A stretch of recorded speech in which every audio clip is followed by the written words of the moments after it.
রামায়ণ শুনলেই তো আমাদের মাথায় আসে রাম রাবণের সেই ভীষণ যুদ্ধ, সীতাহরণের গল্প, তাই না? কিন্তু রামায়ণের গভীরেও আরও একটা সাংঘাতিক যুদ্ধের কথা লুকিয়ে আছে, যা অনেকেই জানেন না। আর এই যুদ্ধটা হয়েছিল একজন বাবা আর তার নিজের ছেলেদের মধ্যে। হ্যাঁ, ঠিকই শুনছেন। চলুন আজ রামায়ণের সেই প্রায় অজানা অধ্যায়টা নিয়েই কথা বলা যাক। ব্যাপারটা কেমন অবিশ্বাস্য লাগছে, তাই না? মানে যিনি মর্যাদা পুরুষোত্তম, সেই রাম কিভাবে এমন একটা জায়গার পৌঁছালেন যে তাকে নিজেরই দুই ছেলের বিরুদ্ধে অস্ত্র ধরতে হলো? এই জটিল প্রশ্নের উত্তর খুঁজতেই আজকেরই আলোচনা। চলুন একদম গল্পের গভীরে যাওয়া যাক। আসলে এই যে বাবা আর ছেলের মধ্যে যুদ্ধ, এর কারণটা কিন্তু হঠাৎ করে তৈরি হয়নি। এর উত্তর পেতে হলে আমাদের একদম গোড়া থেকে শুরু করতে হবে, কারণ ওই শুরুতেই লুকিয়ে আছে এই পরিণতির বীজ। আর এই সব কিছু শুরু হয়েছিল রামায়ণের সেই মোড় ঘোরানো ঘটনাটা দিয়ে, সীতাহরণ। কারণটা ছিল প্রতিশোধ। নিজের বোন শূর্পণখার অপমানের প্রতিশোধ নিতে রাক্ষসরাজ রাবণ একটা ভয়ঙ্কর ফন্দি আঁটল। আর ওই একটা ঘটনায় কিন্তু জন্ম দিয়েছিল মহাকাব্যের সবচেয়ে বড় যুদ্ধের। এখানে কিন্তু একটা দারুণ ব্যাপার আছে। এই যে সীতাহরণের ঘটনা, এটা নিয়ে কিন্তু দুটো প্রধান রামায়ণে দুরকম কথা বলা হয়েছে। যেমন বাল্মীকি রামায়ণে বলা হচ্ছে রাবণ আসল সীতাকেই তুলে নিয়ে গিয়েছিল, কিন্তু অন্যদিকে তুলসীদাসের রামচরিতমানস বলছে যে না, রাবণ যাকে নিয়ে গিয়েছিল সে আসলে মায়া সীতা, মানে সীতার একটা ছায়ামূর্তি। আসল সীতা নাকি অগ্নিদেবের কাছে একদম সুরক্ষিত ছিলেন। ভাবা যায় একই গল্পের কি অসাধারণ দুটো ভার্সন। তো সীতাকে হারিয়ে রাম আর লক্ষ্মণ তো একদম দিশেহারা। এই কঠিন সময়েই তাদের সঙ্গে বন্ধুত্ব হয় বানররাজ সুগ্রীবের। আর এই বন্ধুত্বের সূত্র ধরেই মহাবীর হনুমান সীতাকে খুঁজে বের করার মতো কঠিন দায়িত্বটা নিজের কাঁধে তুলে নেন।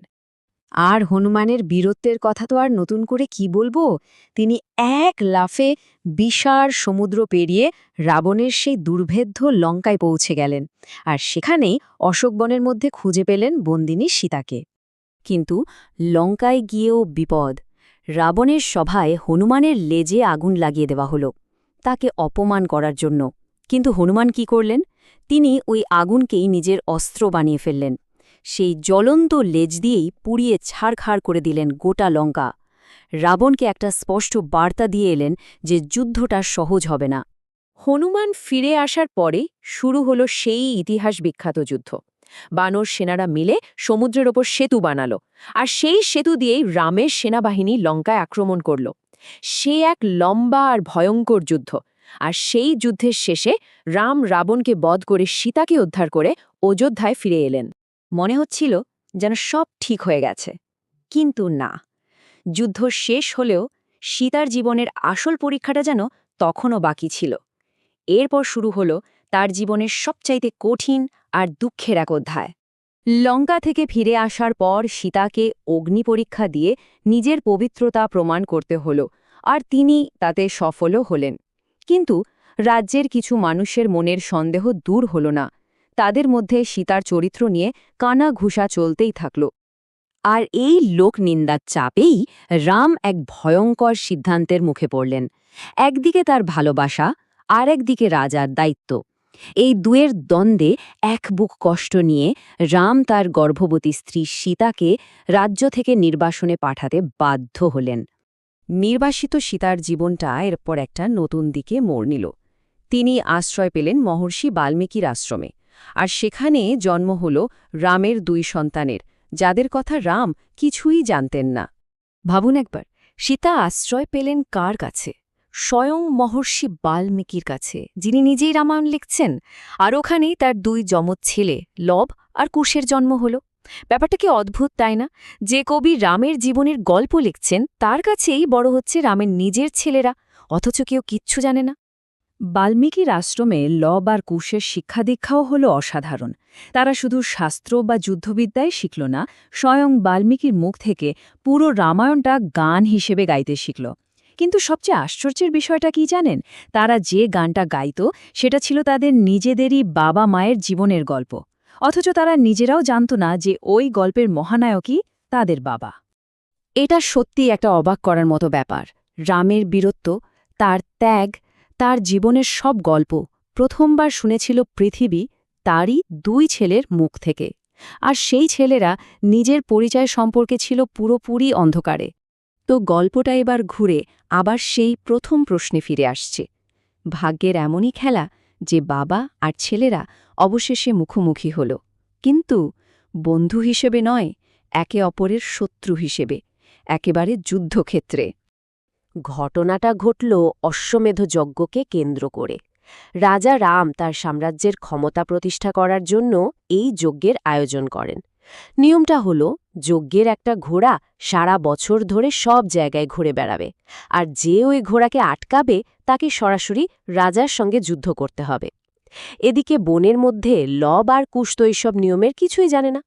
ওরা খেলতে খেলতে ওই ঘোড়াটাকে ধরে বেঁধে ফেলল, আর অজান্তেই অযোধ্যার সম্রাটের বিরুদ্ধে যুদ্ধ ঘোষণা করে বসল। এরপর যা হল তা এক কথায় অবিশ্বাস্য।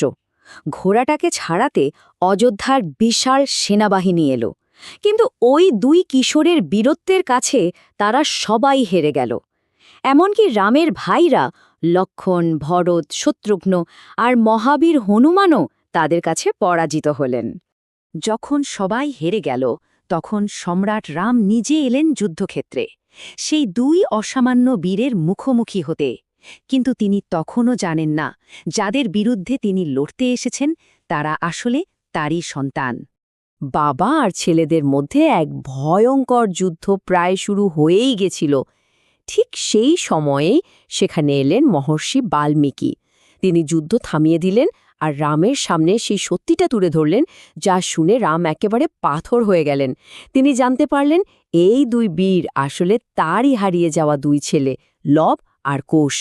এই যুদ্ধের শেষটা শুধু বাবা আর ছেলেদের মিলনেই হয়নি। এই ঘটনাটা রামায়ণের মূল চরিত্রগুলোর ত্যাগ আর আদর্শকে আরও গভীরভাবে আমাদের সামনে তুলে ধরে। দেখুন, রামায়ণের প্রত্যেকটা চরিত্রই কিন্তু এক একটা আদর্শের প্রতীক। যেমন রামের কর্তব্যবোধ, সীতার ত্যাগ, লক্ষ্মণের ভাইয়ের প্রতি ভালোবাসা আর লবকুশের বীরত্ব। এই আদর্শগুলোই রামায়ণকে আজও এত প্রাসঙ্গিক করে রেখেছে। কিন্তু শেষ প্রশ্নটা থেকেই যায়, হাজার হাজার বছর পরেও রামায়ণের এই চরিত্রগুলোর আদর্শের কি সত্যি কোনো মূল্য আছে? তাদের দেখানো কর্তব্য, ত্যাগ আর ন্যায়ের পথ কি আজকের এই জটিল সময়েও আমাদের কোনো দিশা দেখাতে পারে?